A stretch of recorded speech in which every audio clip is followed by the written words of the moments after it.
Ya. A ver, hay hartas formas de explicar el método científico, pero quizás la diferencia que me gustó de este video, porque en el fondo la lógica del método científico es la misma que nos han enseñado desde que estábamos en la básica, ¿ya? De que, bueno, nosotros generamos una observación que nos permite plantearnos un problema, o sea, nos lleva a un cuestionamiento sobre la realidad, algo que queremos conocer, generamos una hipótesis. Después de esa hipótesis, llevamos esta hipótesis a comprobación a través de una experimentación, después generamos conclusiones y por lo tanto probamos o refutamos una hipótesis.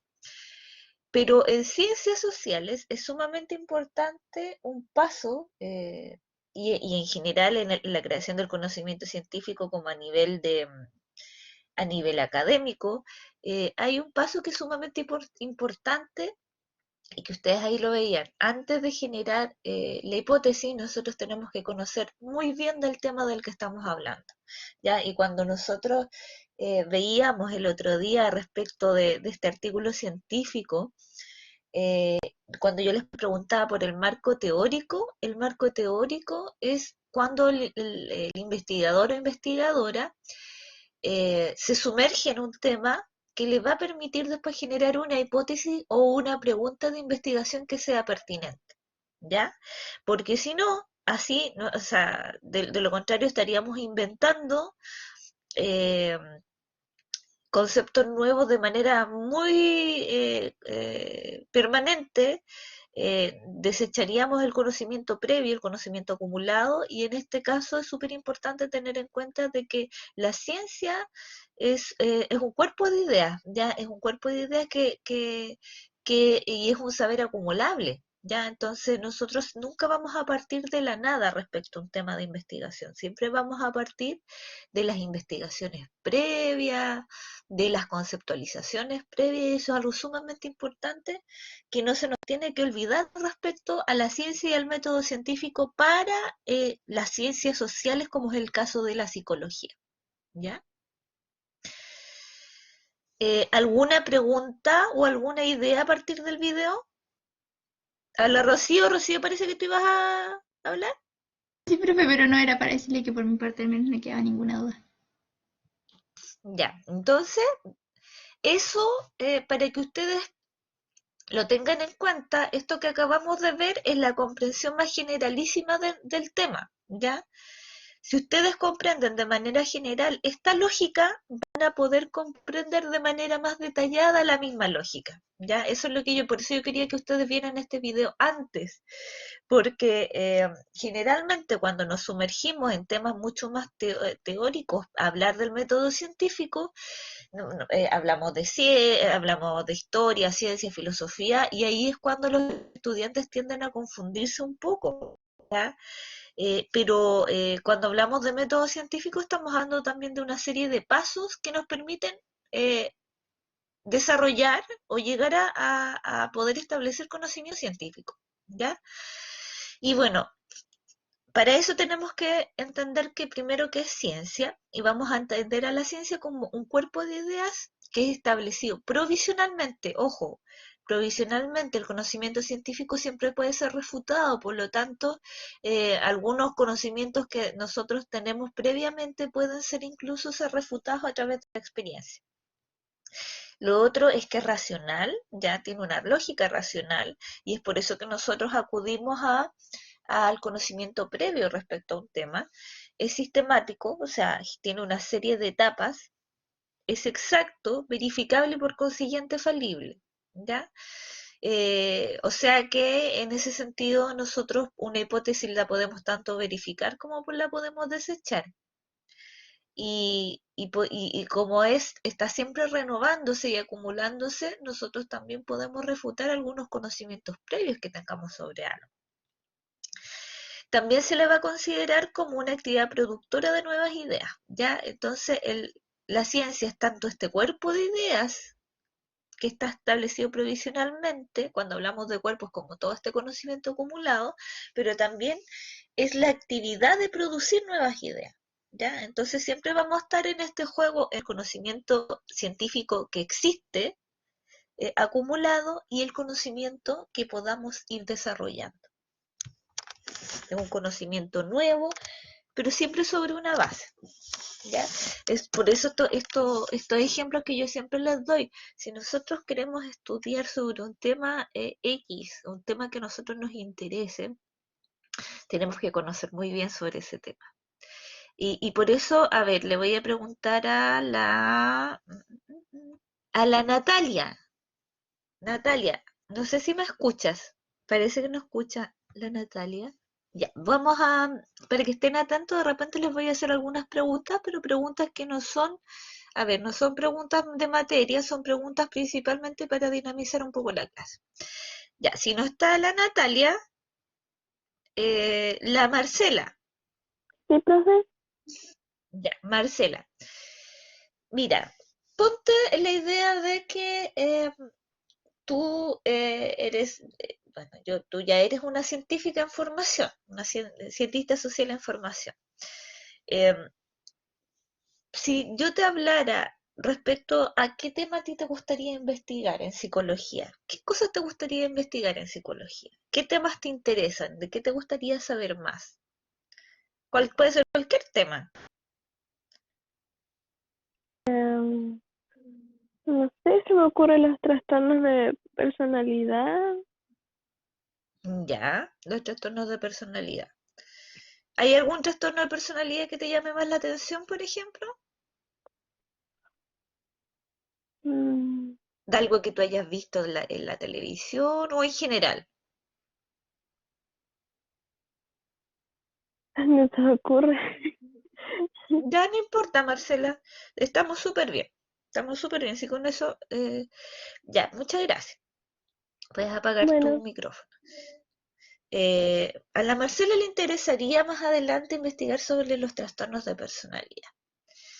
Pero Marcela, para poder investigar sobre los trastornos de personalidad, tiene que conocer todo este cuerpo de ideas que ya está establecido sobre los trastornos de personalidad. O sea, si ella quiere hablar sobre eso, primero tiene que definir qué son los trastornos de personalidad a través de aquellos criterios o consensos científicos, porque hay hartas maneras de clasificar un concepto, pero hay algunos consensos científicos respecto a cuáles son los mecanismos, los métodos que son mejor para conceptualizar.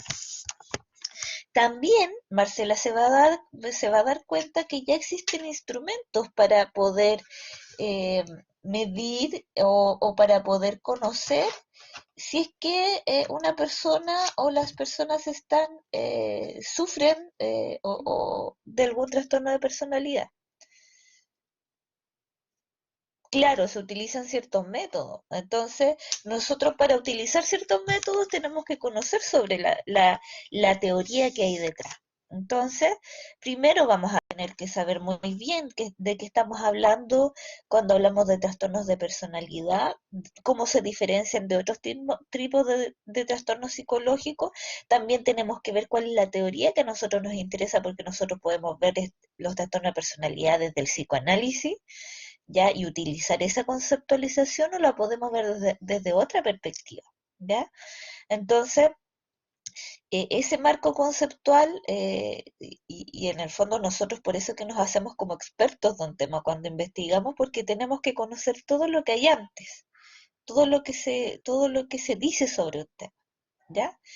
Y a partir de eso, y también eh, sobre la observación que nosotros podemos hacer sobre la realidad. Por ejemplo, a lo mejor la Marcela va a estar trabajando en salud y está viendo que a lo mejor los tratamientos, formas de abordaje de los trastornos de personalidad no están siendo lo más adecuados. Entonces, la tasa de éxito disminuye porque, por ejemplo, la atención, y ahí estoy planteando solo una idea, porque la atención eh, es demasiado como distanciada, O sea, que para atender a una persona que tiene trastornos de personalidad o un trastorno de personalidad más o menos severo, eh, necesita atención mínima cada 2 semanas y en el servicio de salud se le está dando una vez al mes. Entonces, claramente que hay podría haber una directa relación entre la poca eficacia de los tratamientos y, en este caso, la atención demasiado distanciada, ¿ya? Y para eso, para comprobarlo, a Marcela se le ocurre hacer una investigación donde va probablemente a entrevistar a las personas que son atendidas o puede entrevistar incluso a los mismos profesionales de la salud y se va a dar cuenta, y para eso tiene que aplicar algún instrumento, ¿ya? Algún instrumento, ya sea una encuesta, puede ser una entrevista, y así ella va a contrastar todo el conocimiento que ya existe con este conocimiento nuevo. Es súper importante de que en los científicos muchas veces nosotros nos vamos a generar conocimiento que sea totalmente novedoso, ¿ya? Pero muchas veces nosotros generamos conocimiento aplicado. Esto quiere decir que lo que ya existe nosotros lo aplicamos sobre la realidad en la que nosotros estamos circulando, en la que nos desenvolvemos. Y eso es súper importante, ¿ya? Porque mientras más cercana a la realidad que nosotros nos desenvolvemos y mientras mantengamos este criterio de la investigación científica, nosotros vamos a poder aplicar mucho mejor los conocimientos que tenemos a la realidad cotidiana en la que nos desenvolvemos, ¿ya?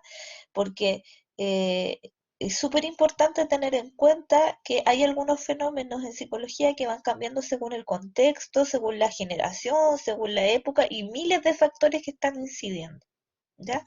Que inciden en un fenómeno. Y eso es súper interesante porque esto nos hace tener una perspectiva que es distinta a la que si nosotros solamente fuéramos técnicos que aplican metodologías o instrumentos nada más. Nosotros aplicamos una perspectiva científica porque nosotros somos capaces de cuestionarnos la realidad, somos capaces de cuestionarnos el conocimiento establecido y la pertinencia de los procedimientos.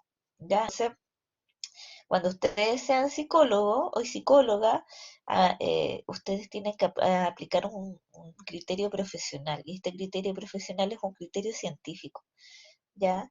Que siempre tiene que ver con preguntarse cosas sobre la realidad y poder generar instancias de conocimiento, pero que es basado en evidencia, ¿ya? Y esa es la base del por qué estudiamos ciencia para psicología, ¿ya? O en psicología, porque si no simplemente nos volveríamos técnicos que aplicamos instrumentos y procedimientos y listo.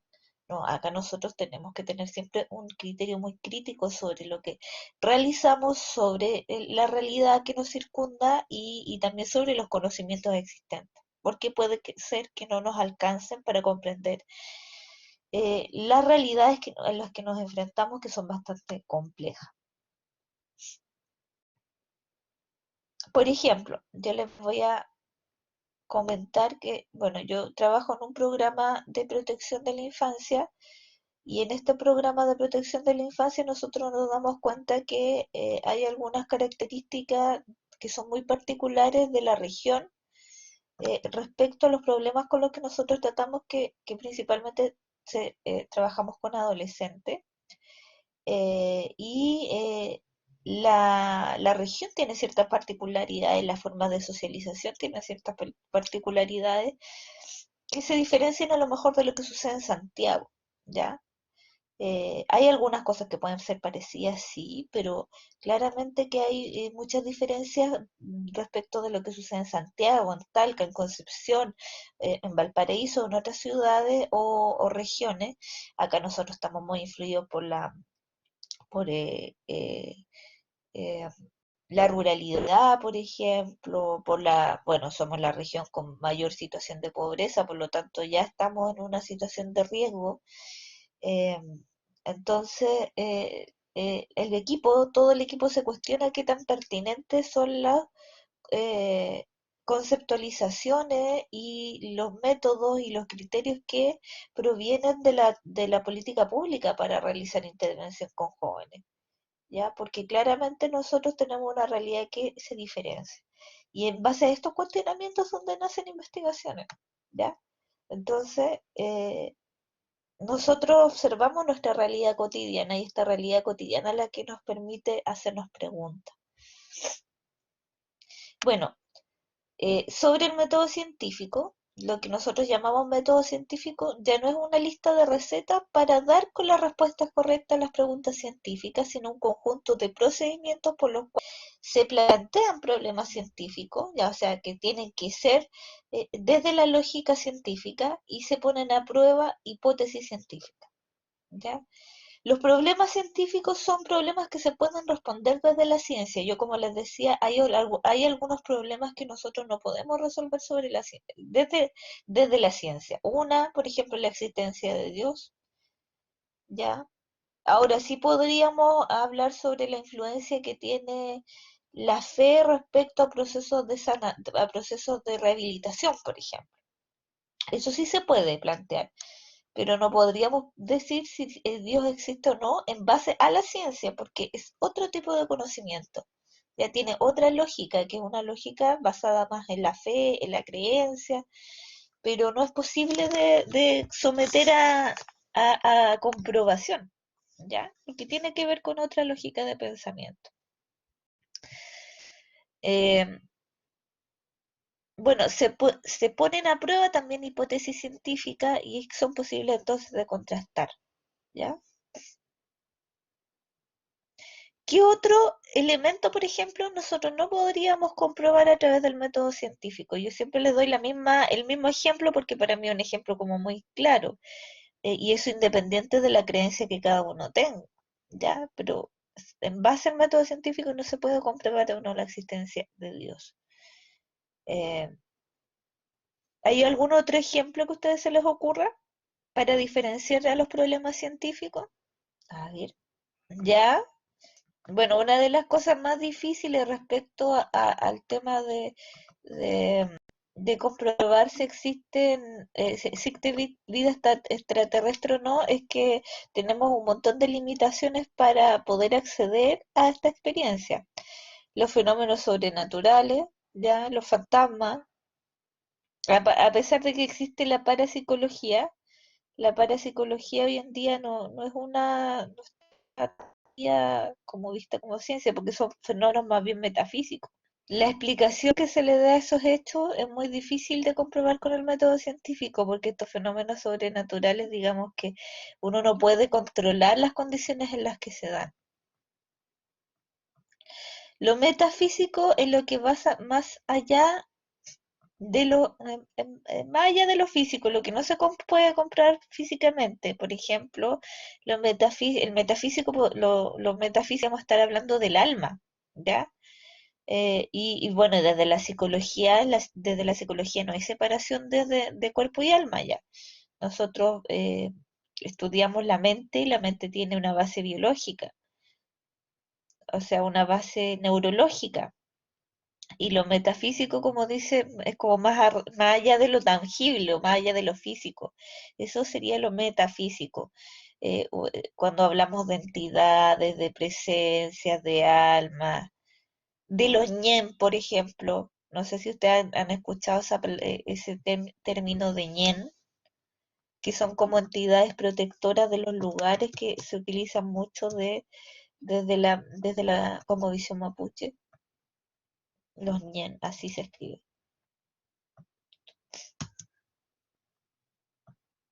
El ñen. El ñen son como entidades protectoras que, claro, nosotros imaginamos entidades protectoras y pensamos como el fantasma, ¿ya? Pero en realidad los ñen, desde la cosmovisión mapuche, son como los protectores de ciertos lugares, como que cada lugar tiene su espíritu, ¿ya? Cada lugar tiene su espíritu, tiene su alma. Entonces, esos son los ñen. Y por ejemplo, un menoco, un humedal, tiene un ñen protector, por eso que nosotros tenemos que pedir permiso cuando entramos a un lugar que espiritualmente tiene ciertas características. Pero eso no lo podríamos comprobar a través de la ciencia. Lo que sí hace la ciencia, y en particular la antropología, por ejemplo, para conocer sobre esto, la antropología le interesa conocer cómo las personas visualizan estas entidades. Entonces recoge el conocimiento tradicional, pero no puede comprobar si los ñenes existen o no. Ya eso no es creencia, es fe, es cosmovisión. Ahora la antropología estudia la cosmovisión de los pueblos. Ya la estudia, pero simplemente la describe. Ya no puede, un antropólogo no podría decir existen o no existen en base a métodos científicos los ñen. No, pero sí pueden decir los ñen existen para una cultura determinada. Ya, eso sí es estudiable científicamente. Y de hecho, muchos de los conocimientos que tenemos en antropología están basados en eso, o sea, de preguntar sobre el conocimiento, sobre las ideas que tiene la... Bueno, la parapsicología, yo desconozco un poco de parapsicología, pero la parapsicología, claro, yo no sé si está muy aceptada dentro como de la comunidad científica todavía, porque los métodos dicen que son un poco cuestionables. Ya, desde el método científico, insisto, no es que yo esté desvalidando la parapsicología, pero no sé si todavía está como muy aceptada como desde la lógica científica. Así que Sofía, te insto a que puedas investigar igual. Yo ahí me considero un poco más ignorante sobre la parapsicología. Ya no podría decirte si la parapsicología eso no es. Y sería interesante también comparar cuál es la visión respecto a eso. ¿Sí, Marcela? No, profe, es que pasa a apretar. Ah, ya. La Suri dice, estudia los fenómenos y las aptitudes mentales paranormales que no parecen tener una explicación científica ni se ajustan al marco de las leyes científicas actualmente en vigor. Eso es la parapsicología, ¿ya? Y claro, por definición, entonces la parapsicología no sería científica, por definición, porque estudia estos fenómenos y aptitudes mentales que no son explicables por la ciencia. ¿Ya? Entonces, por definición, entonces no sería científica. Sí, súper buena, Suri. Eso yo les pido que lo hagan siempre. ¿Ya? Porque hay algo que es muy importante, que no se quede solo con lo que nosotros les damos, porque nosotros les damos un conocimiento, una estructura que es parcializada también. Entonces, mientras a ustedes se les active más esta idea de investigar, de conocer más sobre algo, háganlo. No sé, por ejemplo, a mí me pasa que yo de repente estoy viendo una serie, hay algo que me llamó la atención y que no sé, me meto y googleo hasta que encuentro y hago algunas conexiones. Háganlo siempre también ustedes tienen esa opción fantástica de que eh, tienen a mano mucha información. ¿Ya? Ahora verifiquen si que la información sea fiable, pero tienen a la mano mucha información. Háganlo para poder comprender algunas cosas que nosotros les planteamos desde lo que son las clases, ¿ya? Eso es súper, súper bueno. Así que, Suri, te agradezco porque nos quedó clarito porque la parapsicología no es científica, porque estudia todo lo que la ciencia no puede explicar, es que son fenómenos y aptitudes paranormales. Por ejemplo, yo bueno, trabajaba con una usuaria que me decía que escuchaba voces, ¿ya? Escuchaba voces. O sea, me ha pasado harto, he tenido varias usuarias adolescentes sin tener problemas de psicosis, ¿ya? O sea, no tenían una enfermedad, no tenían esquizofrenia, donde escuchan en particular voces, y esta persona me decía que ella se daba cuenta de que era parte de algo extraño. Ella me decía, es parte de mi imaginación, tengo una imaginación muy grande, se daba cuenta de que era extraño, le generaba un poco de preocupación y molestia. Desde la parapsicología podríamos decir, bueno, que a lo mejor hay entidades que están realmente molestando a esta chiquilla, pero desde la psicología lo que vamos a tratar de hacer es hacer pruebas neurológicas para descartar que existan trastornos neurológicos, porque mi hipótesis aquí es que aquí hay un problema de alucinosis, y la alucinosis está dada por problemas neurológicos, incluso puede ser hasta por un tumor, ¿ya? O sea que nosotros podemos experimentar cosas que pueden ser como vistas como paranormales por problemas perceptivos generados por problemas neuronales. Entonces, vamos a agotar nosotros como científicos todas las explicaciones científicas, ¿ya? Algún cambio a nivel de neurotransmisores. Por eso que ustedes estudian también neurociencias, ¿ya?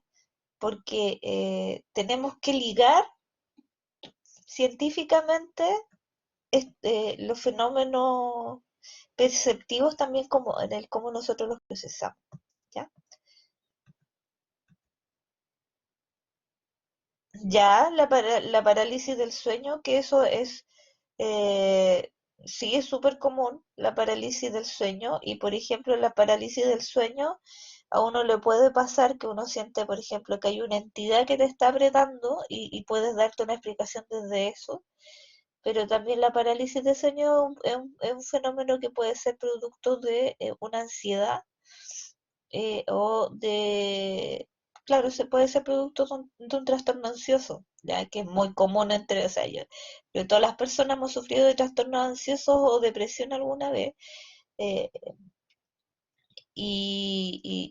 por ejemplo, estos fenómenos de parálisis del sueño tienen harto que ver con eso, como con una ansiedad desde la psicología, con una ansiedad que es difícil de manejar y que durante el se traslada, digamos, ¿ya?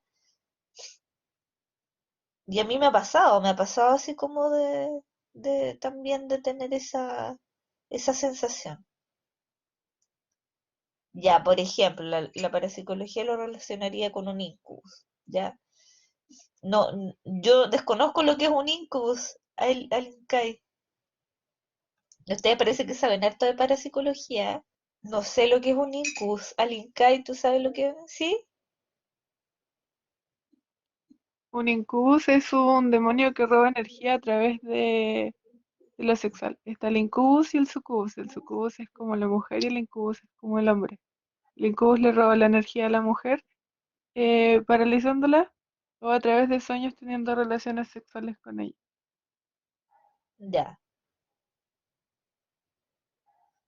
ya. Bueno, desde la psicología, nosotros podríamos decir que de alguna manera movilizamos algunos elementos inconscientes que generan cierto nivel de parálisis, ¿ya? Y hay mucho, o sea, nosotros, nuestra mente, o sea, y esto cómo lo vamos a explicar, nuestra mente es capaz de generar muchos fenómenos que son difíciles de explicar y que son fenómenos que uno los siente muy físicos, incluso extrafísicos. Sí, y es súper interesante porque también, si lo vemos desde una perspectiva científica, tiene una solución o tiene un tratamiento científico, ¿ya? Porque si lo viéramos desde la perspectiva parapsicológica, tendría que tener un tratamiento parapsicológico, ¿ya? O un tratamiento religioso, etcétera. ¿Ya? Pero en este caso, yo diría que, o sea, la explicación tendría que ser una explicación más bien para tratar la ansiedad, ¿ya? Que es algo que es bastante común, ya es bastante común igual, y nos provocamos elementos, o sea, nos provocamos algunos, algunas situaciones así que nos generan esa sensación de paralización. ¿ya? Pero más allá de ese ejemplo, vamos a seguir un poco con esta idea del método científico. Lo importante es que ustedes vayan entendiendo esta lógica.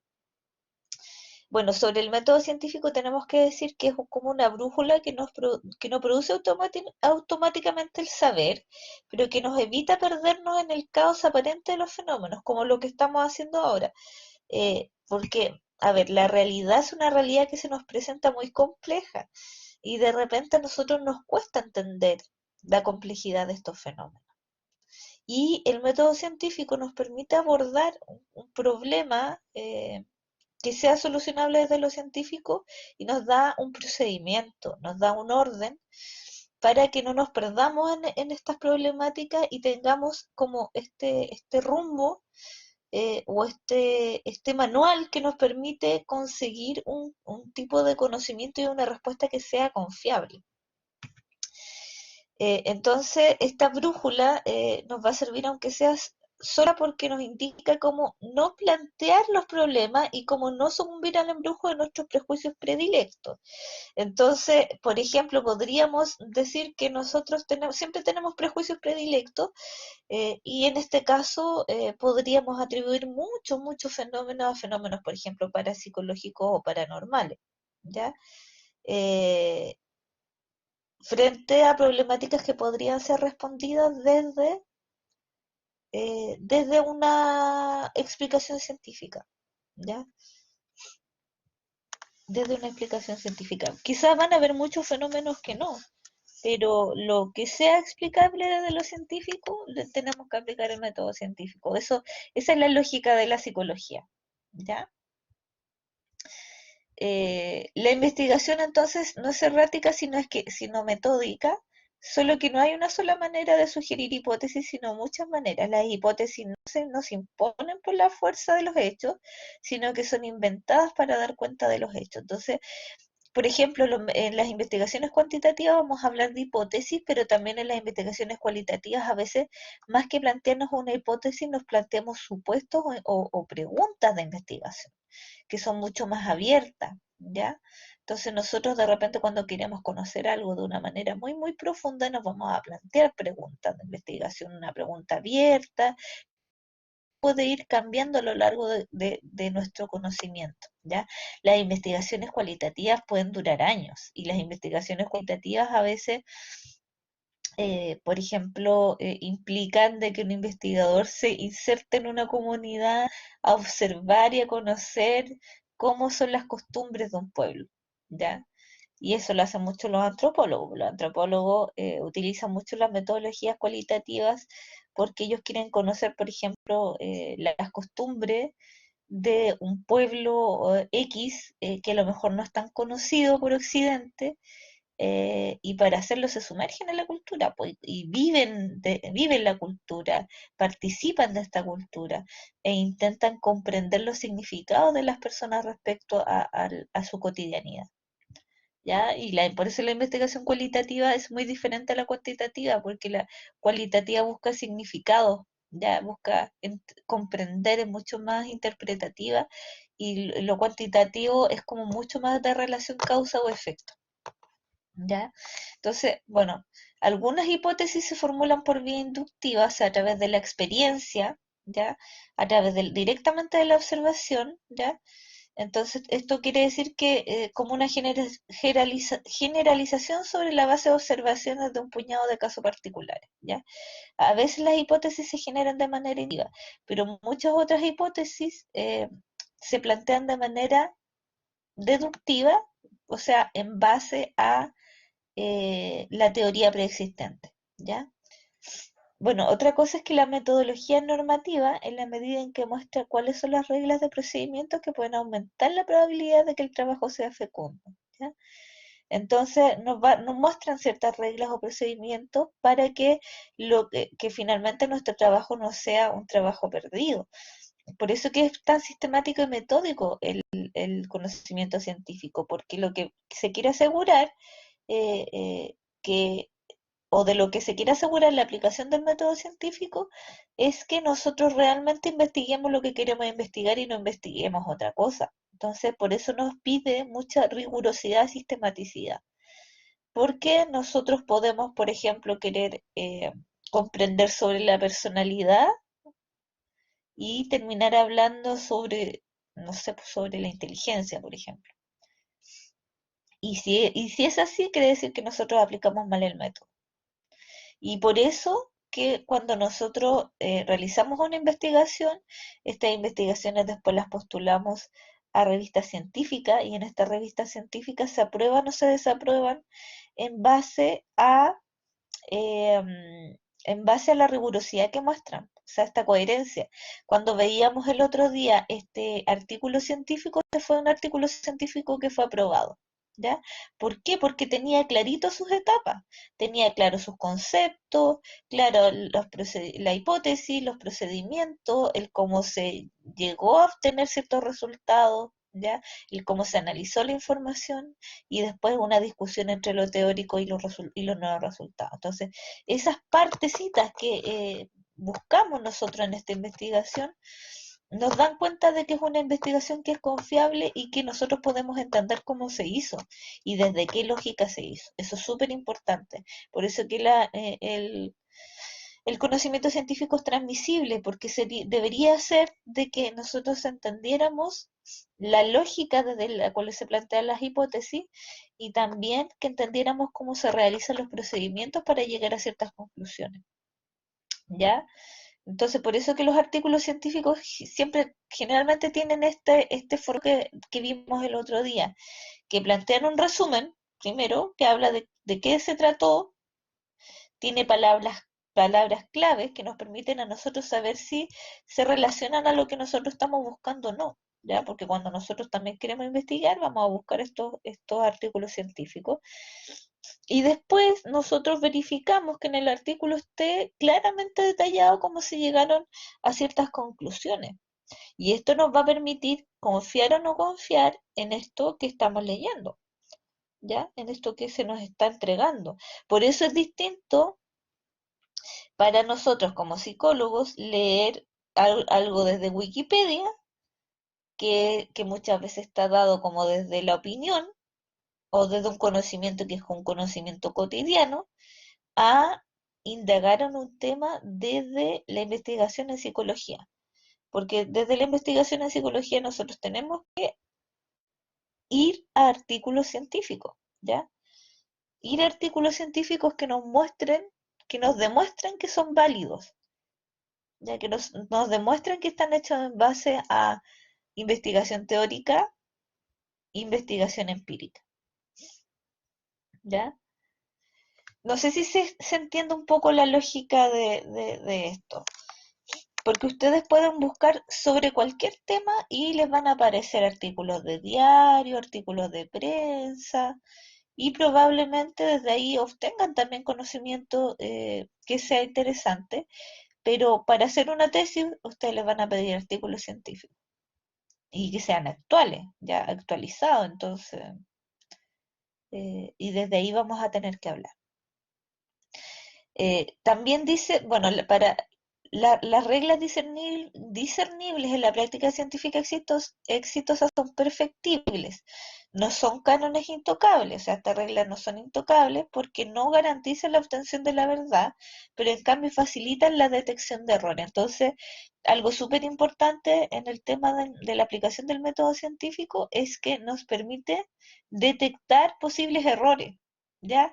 Porque la verdad científica no es irrefutable, pero sí en la aplicación del método científico nos permite detectar algunos errores, ya metodológicos. Bueno, el video, porque se lo mostré antes, nuevamente es porque es un resumen bastante bueno de la lógica de por qué vamos a entender el método científico y principalmente el método científico de las ciencias sociales basado en esta idea de que es un método hipotético deductivo. Porque como bien lo decía el video, nuestras preguntas, nuestros problemas de investigación no nacen y nuestras hipótesis no se construyen solamente en base como a la observación ingenua. Y nuevamente es poner el énfasis en este tema del marco teórico, ¿ya? Que nosotros vamos a tener La lógica del método hipotético deductivo es una lógica bien racional, ¿ya? Y que la hipótesis nace a partir de deducciones que son producto de la teoría que existe previamente, ¿ya? Entonces nosotros las hipótesis, bueno, como bien decía, tenemos un problema, un cuestionamiento que puede ser en base a nuestra observación inicial, pero la hipótesis la vamos a plantear siempre desde eh, no solo desde una idea disparadora, como dice acá, sino también desde una teoría. ¿Ya? Hay una teoría o un marco de comprensión teórica que nos va a permitir generar una hipótesis mucho más pertinente. ¿Ya? Entonces esa es la lógica del método hipotético deductivo, que nosotros no vamos a partir solamente como de una observación ingenua, ¿ya? No vamos a partir solo de la observación ingenua, vamos a partir desde una teoría, ¿ya? Y esa es la lógica de la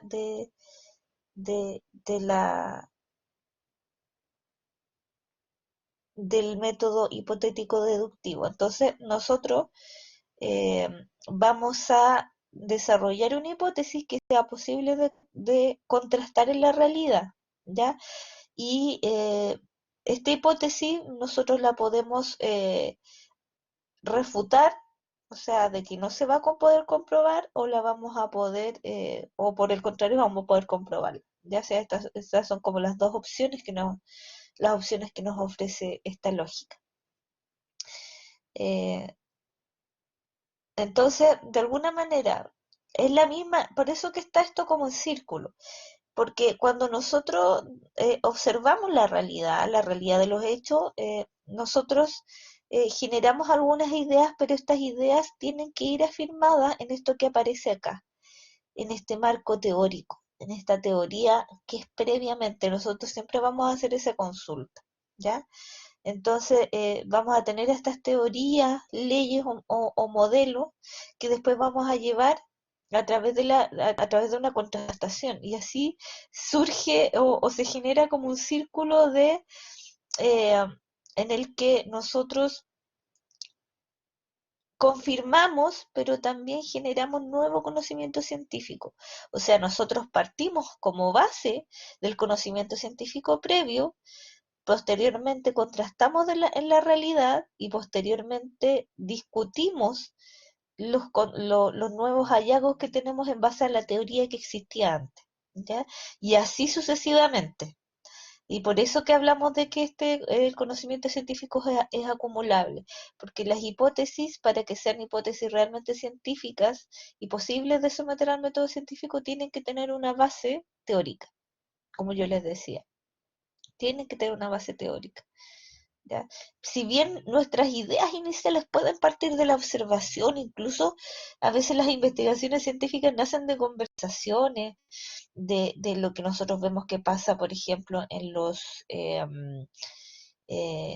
lo que vemos que pasa en los medios de comunicación. Hay temas que a nosotros nos empiezan a interesar, o lo que vemos en la práctica profesional. Entonces aparecen temas que nosotros nos empiezan a generar cuestionamiento, pero nosotros, como somos rigurosos, vamos a tener que ir a la teoría existente, a la teoría que sea basada en evidencia, y vamos a investigar sobre ese tema. A medida que tengamos un bagaje mucho, mucho más completo, vamos a poder generar hipótesis científicas posibles de comprobar, ¿ya? Entonces no es como solamente observar una hipótesis, la comprobamos y la contrastamos, no. eh, Nosotros tenemos que, insisto, conocer muy bien sobre un tema. Y esa va a ser la lógica de la investigación científica, ¿ya? Y la aplicación del método científico en ciencias sociales. Ya, entonces, estos son como los momentos de la lógica del proceso de investigación. Vamos a tener eh, un momento lógico, ya que está dado por los límites de un marco teórico dado, ¿ya? Se van a realizar observaciones, se formulan preguntas que representan los problemas de conocimiento que queremos resolver, indaga en lo que ya se sabe sobre esa cuestión problemática que llama nuestra atención, recorta la realidad con un objetivo determinado y propone a modo de hipótesis una respuesta tentativa al interrogante inicial, ¿ya? Entonces, este momento lógico es lo que nosotros llamamos también la construcción del problema de investigación, la definición del objeto de investigación, o sea, definir muy bien conceptualmente qué es lo que vamos a investigar, eh, investigar lo que ya se sabe y que nos permita generar o tratar de dar respuesta a este problema de investigación a través de una hipótesis, que puede ser refutada o puede ser comprobada. Entonces nosotros, el conocimiento previo nos ayuda a generar hipótesis porque ya hay tentativas de respuesta a estos problemas que nosotros nos estamos generando, ¿ya? Y sobre algunos temas hay más conocimientos que sobre otros, eso sí es verdad. Sobre algunos temas hay mucho conocimiento acumulado, por lo tanto, mientras más conocimiento acumulado, más específicas son nuestras investigaciones, pero hay temas que son bastante novedosos. Y estos temas novedosos nos dan la posibilidad de generar o de iniciar el conocimiento más profundo sobre algunos temas. A través de este marco teórico que es producto de este momento lógico, se plantea una estrategia metodológica o momento metodológico para poder eh, contrastar la teoría y las hipótesis con la realidad, ¿ya? Entonces se plantea una estrategia particular para enfrentar las ideas acerca de los hechos con los hechos mismos por medio de la experiencia. Y, por ejemplo, en la investigación que veíamos, el momento metodológico de la investigación sobre el apego escolar y las conductas antisociales, el momento metodológico era cuando ellos eligen la muestra, ya eligen los participantes, desde ahí ya es momento metodológico, el cómo los eligen, porque ellos realizan criterios para elegir estos participantes, que eran 850 me parece, eligen a quienes van a participar, se les solicita la participación, después se les aplica el instrumento, después de eso se analizan los datos y ese es el momento metodológico. ¿Ya? El momento como de la experimentación en sí, pero eso se diseña también, se diseña, o sea, es un paso a paso que está previsto. Y eso, ese paso a paso previsto tiene que ser concordante con la teoría, ¿ya? Y la teoría nos va a dar los indicadores de cómo llevar ese paso a paso. Nos va a decir, por ejemplo, que es súper importante tener una muestra que sea representativa de diversos estratos socioeconómicos, por ejemplo, dicen las investigaciones que la variable género es importante, por lo tanto, usted es una variable que uno tiene que tenerla en cuenta, porque si no, la investigación no va a ser no va a ser como demasiado consistente, ¿ya? Y nos puede dar nos puede dar resultados generales que en realidad teóricamente ya se saben que existen diferenciaciones respecto al género, o sea que para hombres y mujeres sucede de manera distinta, ¿ya? Entonces, si es así, nosotros vamos a tener que ser más específicos aún. Y por eso que la teoría marca el momento metodológico o el momento lógico, que es como este momento de investigación teórica, de planificación, va a marcar el cómo nosotros vamos a proceder para contrastar. Bueno, en el momento técnico se lleva a la práctica la estrategia planteada, o sea, es la recogida de datos, cuando uno recoge todo. El momento metodológico es el diseño, ¿ya? Es la estrategia, el diseño de esta estrategia y el momento técnico es cuando nosotros la desarrollamos, o sea, cuando eh, a través de este diseño de cómo vamos a recoger, quiénes van a participar, nosotros aplicamos este instrumento y después realizamos el análisis de los datos. Pero antes nosotros tendríamos que en el momento metodológico haber planteado claramente cómo vamos a analizar los datos, qué programa vamos a utilizar, qué proceso estadístico, ya eso se plantea antes, no se elige en el momento. Y después volvemos a un momento teórico, ¿ya? En este momento teórico contrastamos la teoría que existe, ¿ya? Se vuelve sobre un momento teórico, se retoma así la conjetura inicial y se toma una decisión acerca de la corroboración o refutación parcial o total. O sea, en este momento contrastamos la teoría, contrastamos nuestra hipótesis con los resultados que nosotros obtuvimos. Y después viene un momento comunicativo, y el momento comunicativo se trata de aportar al cuerpo teórico existente o aportar a la comunidad científica un artículo científico como el que revisamos el lunes, que permita conocer los hallazgos de esta investigación, o sea, permita conocer lo que hicimos y cómo lo hicimos, ¿ya? Entonces, esa es la lógica del proceso de investigación. Yo no sé si les queda claro. Y para entender la lógica del proceso de investigación, basta que ustedes busquen un artículo de investigación científica que sea validado y ustedes van a poder leer claramente cuál fue el marco conceptual que utilizaron, cómo fue la metodología utilizada, cómo recogieron los datos, cómo los analizaron y qué resultados obtuvieron, ¿ya? Entonces uno como que entiende no solo el contenido o los resultados de una investigación, sino también cómo se hizo. Eso es lo que nos va a dar la validez o no de un artículo científico. Que nosotros sepamos muy bien cómo se hizo y que entendamos esta lógica. ¿Ya? Ahora, claramente que ustedes en el momento todavía en el que están no van a entender muchos elementos de análisis estadístico, que eso tiene que ver con cursos de metodología que ustedes van a ver mucho más adelante, pero lo que sí tienen que entender es esta lógica de investigación del proceso.